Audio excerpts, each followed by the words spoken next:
When my son and I got started with O-gauge trains early in 2023, right off the bat, it seemed like there were either people starting out on carpet or folks with full-blown professional-looking layouts and very little represented in between. Even a look through a newer Lionel catalog shows a stark difference between O-traditional and O-scale offerings.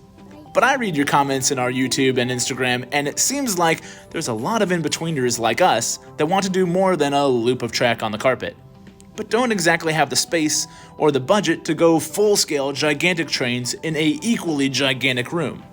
Is there a solution to fill the gap between the starter sets and scale masterpieces? Right off the bat, let's consider the simple fact that sometimes the better solution to getting more out of less space is to just go with a smaller gauge of train. There are wonderful options for things half the size of O-gauge, like, I don't know, maybe the most popular scale in model railroading? HO.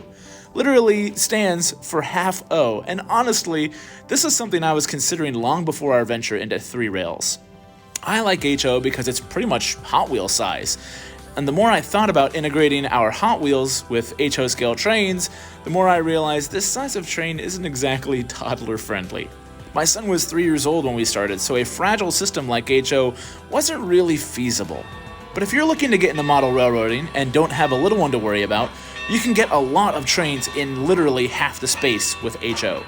There's also N-scale and Z-scale and others, so if space is an issue, go with what works. Model railroading is fun regardless of the size. It's all trains and it's all good, and anyone who says otherwise is just being a snob.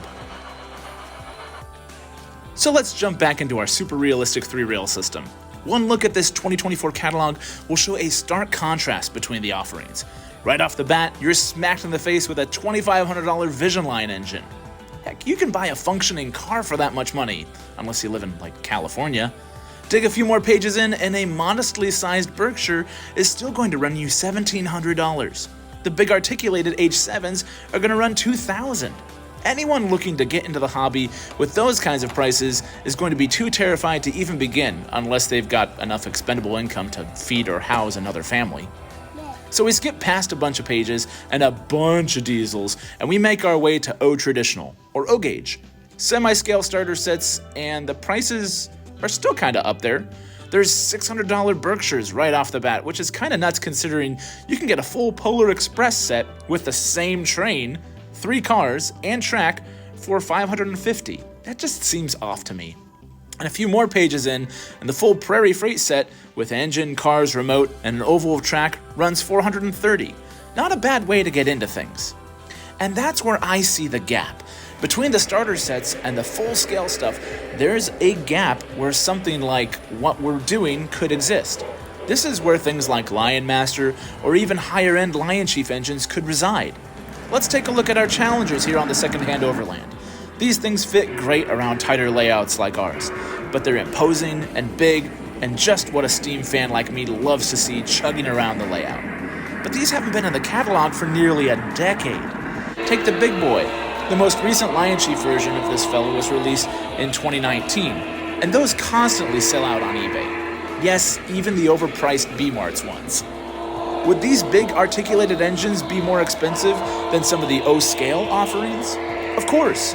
But even though they're semi-scale, which honestly seems like a dirty word among some of the more elite scale collectors, but whatever, they're still much bigger and more impressive than a scale Berkshire on the layout. Toss some updated internals in the Lion Master engines, and you'd be able to offer bigger engines that can make their way around smaller layouts so everyone can enjoy the awe-inspiring might of these legendary engines. Otherwise, folks getting hooked on the starter sets kind of have nowhere to go. Mr. Durant is on board. Let's head west to Promontory. Lionel, if you're listening, there are folks that have stuff like we do here on the secondhand Overland, but we can't do much with your catalog. And despite the comments and messages I've read from folks watching, maybe there's still not enough of us to warrant focusing on expanding our collections on smaller layouts, but I'd like to think I'm wrong. Leave a comment if you're watching and you'd like to see Lionel give some attention to the little guys.